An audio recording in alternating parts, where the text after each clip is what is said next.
Kalaignar, the savior of Tamil race, ultimate leader with multi-faced talents. He was a miracle.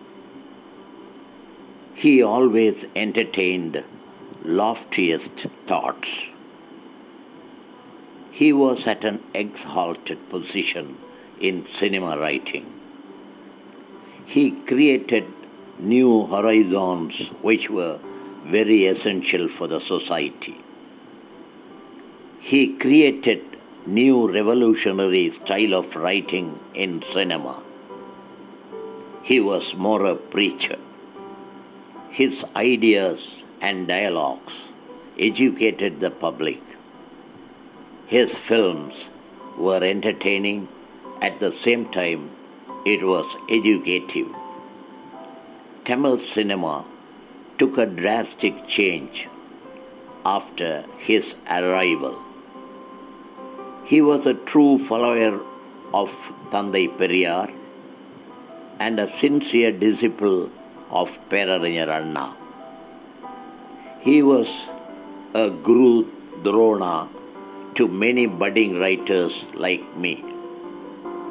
His achievements as a Chief Minister of Tamil Nadu had no parallel. As a member of the Assembly for more than 60 years, his records cannot be easily broken or overtaken in future.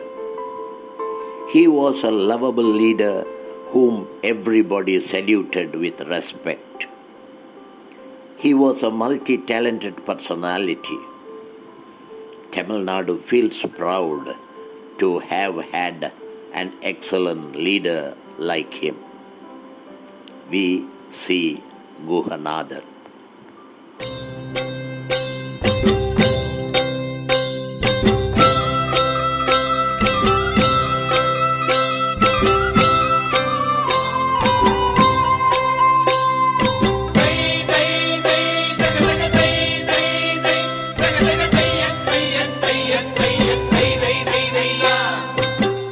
ஆருள் சிங்கமையா அஞ்சுகத்தாய் பிள்ளை அவர் அன்னை தமிழ் நாடு கண்ட அறிவுலகின் எல்லை.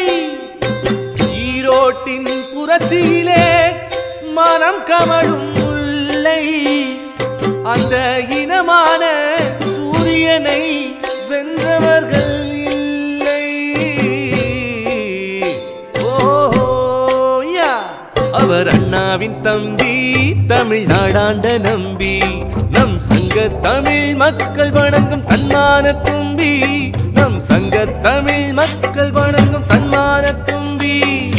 அவர்தானே அறிவாலய சூரியனாய் நின்றார். அவர் 8.5 கோடி இதயங்களை எழுத்தால் வென்றார்.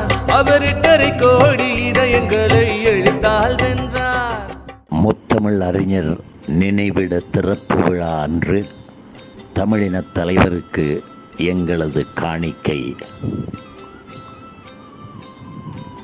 இதன் முழு பகுதியும் பாடல்களும் விரைவில் ஒரு விழாவாக உலகத் தமிழர்களை மகிழ்விக்க மலரும்.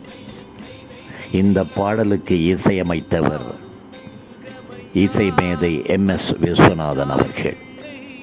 இந்த அருமையான பாடலை எழுதியவர் என் இளவல் இளைய கம்பன் அவர்கள். இத்தொடரை நான் எழுதியிருக்கிறேன். எடிட் செய்து இயக்குபவர் என் இளவல் மார்ட்டின், லயலா கல்லூரி மாணவர்.